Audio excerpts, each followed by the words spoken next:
O Senhor esteja convosco. Ele está no meio de nós. Proclamação do Evangelho de Jesus Cristo segundo Marcos. Glória a vós, Senhor. Naquele tempo, Jesus e os discípulos foram de novo a Jerusalém. Enquanto Jesus estava andando no templo, os sumos sacerdotes, os mestres da lei e os anciãos aproximaram-se dele e perguntaram: com que autoridade fazes essas coisas? Quem te deu autoridade para fazer isso? Jesus respondeu: vou fazer-vos uma só pergunta. Se me responderdes, eu vos direi com que autoridade faço isso. O batismo de João vinha do céu ou dos homens? Respondei-me. Eles discutiam entre si. Se respondermos que vinha do céu, ele vai dizer: por que não acreditastes em João? Devemos então dizer que vinha dos homens? Mas eles tinham medo da multidão, porque todos de fato tinham João na qualidade de profeta. Então eles responderam a Jesus: não sabemos. E Jesus disse: pois eu também não vos digo com que autoridade faço essas coisas. Palavra da salvação. Glória a vós, Senhor.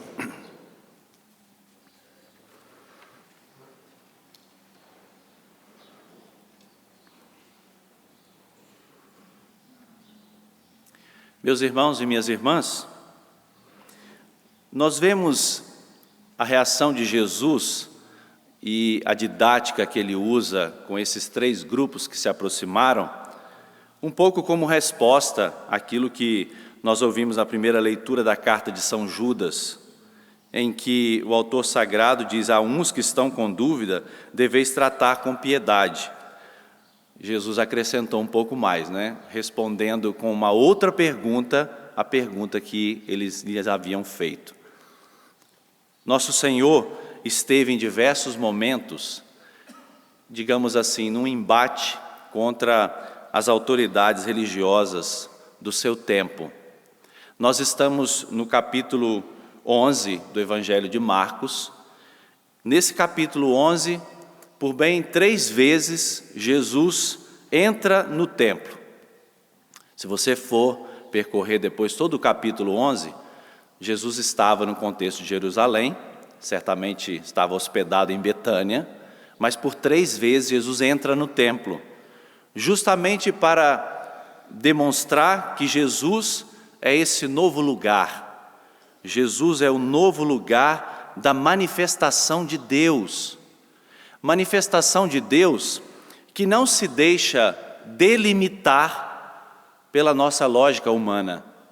Porque muitas vezes nós pontuamos a ação de Deus em determinadas circunstâncias, em determinadas pessoas, nós delimitamos a ação de Deus, como se Deus não pudesse agir onde Ele quer, quando Ele quer e com quem Ele quer. Essa era um pouco a mentalidade daqueles grupos religiosos do tempo de Jesus. Porque a reação que nós vemos desses 3 grupos aqui, na verdade, é como se eles buscassem em Jesus: mas você tem autorização para poder falar aqui? Você tem autorização para poder fazer os seus discursos aqui nesse lugar? É como se eles pedissem o alvará de funcionamento para Jesus, Falando uma linguagem bem popular: onde é que está o seu alvará de funcionamento? Você não pode falar, com que autoridade você fala essas coisas? Bom, essa realidade desses 3 grupos é um pouco interessante, porque são 3 grupos que se aproximam de Jesus, nós vimos pela leitura, são sumos sacerdotes, mestres da lei e anciãos. Sumos sacerdotes, a gente vê sempre essa referência no plural, Sumos sacerdotes, mas na verdade existia quantos no tempo de Jesus? Um só, era um sumo sacerdote que operava na religiosidade, era um só. Mas por que está no plural? Porque, na verdade, se formou uma casta familiar. O sumo sacerdote juntou-se aos filhos, aos genros e demais parentes e formaram uma casta sacerdotal. Então, na verdade, não era um que atuava, eram vários. E aí se formou, por mais de 50 anos, esta que estava no tempo de Jesus, por mais de 50 anos. Bom, além dos sumos sacerdotes, o texto disse que estavam os mestres da lei. Os mestres da lei, ou também chamados escribas, eram o poder de opinião, eram as pessoas que interpretavam e que muitas vezes chancelavam as decisões dos sumos sacerdotes. Os mestres da lei eram os formadores de opinião, eram os intérpretes da lei, diziam para eles, está certo ou está errado. Então era um segundo grupo. E depois, os anciãos. Os anciãos eram os patrocinadores, porque eram aqueles que tinham o dinheiro. Os anciãos eram a classe econômica, eles possuíam muitas propriedades. Então vejam vocês, esses três grupos estão se aproximando de Jesus: poder econômico, poder cultural e poder religioso, para perguntar a nosso Senhor se Ele tinha autoridade para falar naquele lugar. Esses três grupos, na verdade, não é que eles tivessem amor pela legalidade, não importava muito, porque você viu que naquele episódio do templo, quando Jesus expulsa aqueles vendilhões, estavam ali no templo cambistas, vendedores de bois, comerciantes de pombas, estavam ali debaixo dos olhos dessas mesmas autoridades. Não é então que eles se importassem tanto com a legalidade. O problema de fundo aqui é inveja e medo. Medo de perder os seus lugares. Medo de perder a sua influência. Medo de perder o seu prestígio diante das pessoas. Por medo, questionaram o ministério de Jesus. É como se eles dissessem, nós já estamos aqui há muito mais tempo do que você, Coloque a sua banca lá para fora, como se Jesus fosse roubar, a clientela deles. Então, nós vemos aqui, meus irmãos e minhas irmãs, um perigo que ultrapassa os séculos. Um perigo que não ficou só restrito ao tempo de Jesus.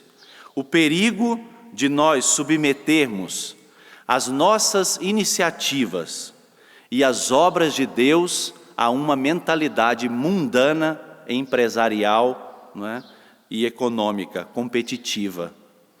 Nós não estamos na igreja para competir uns com os outros. Nós estamos na igreja para fazer comunhão. Qual é a palavra que o Papa tem usado de forma intensa nesses tempos? Sinodalidade.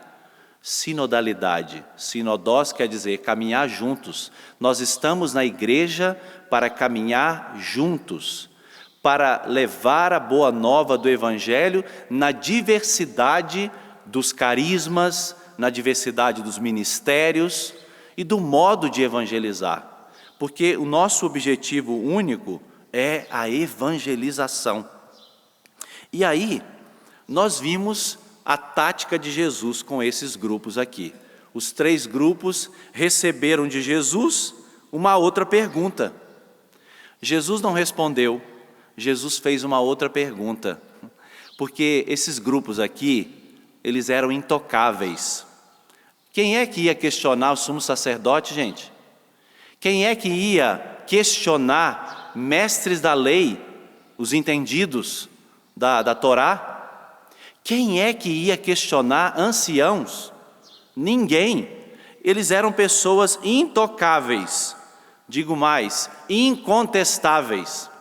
E aí Jesus coloca uma pergunta justamente para questioná-los.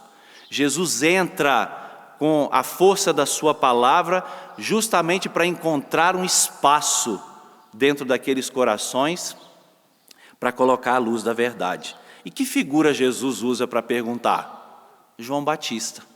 Jesus usa a extraordinariedade de João Batista para fazer essa pergunta, justamente porque João Batista pregava um batismo de conversão. Esse era o batismo de João Batista, conversão. E o que é que aqueles 3 grupos precisavam? De conversão. E o que eu e você precisamos? Conversão. Conversão. Porque muitas vezes nós também queremos manipular a ação de Deus. Nós também nos tornamos manipuladores da ação de Deus. Nos nossos grupos, nas nossas comunidades, nos nossos grupos menores, nos nossos guetos, nós queremos manipular a ação de Deus. Eles precisavam de conversão, nós precisamos de conversão. E aí Jesus viu que eles não seriam leais para admitir que era João Batista um profeta. Tanto é que qual foi a resposta deles? Não sabemos. Quer enganar quem, né? Claro que eles sabiam. Claro que eles sabiam da verdade. Eles só não queriam admitir a verdade, porque eles não queriam se converter e mudar as suas ações.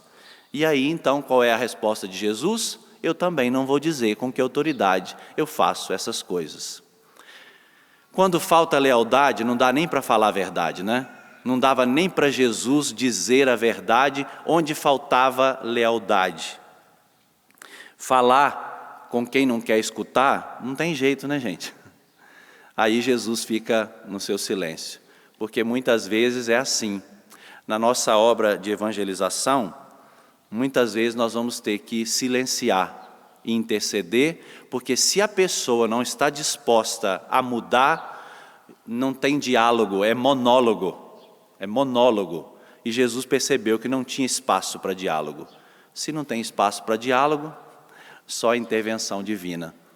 Então hoje, ao celebrarmos essa Eucaristia, vamos pedir a graça de Deus sobre nós. Feche os seus olhos e diante dessa palavra, peça essa graça para o teu coração, que você nunca delimite a ação de Deus.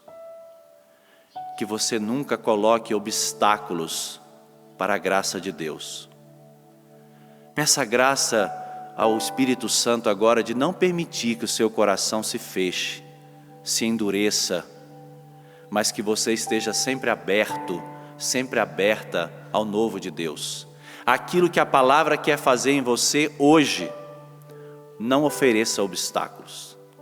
Não coloque obstáculos para a graça de Deus. Deixa Ele agir. Deixa Ele desconcertar os teus projetos pessoais. Deixa Ele desconcertar a sua mentalidade mundana, a sua mentalidade muitas vezes que delimita a ação de Deus. Nós te pedimos isso, Senhor.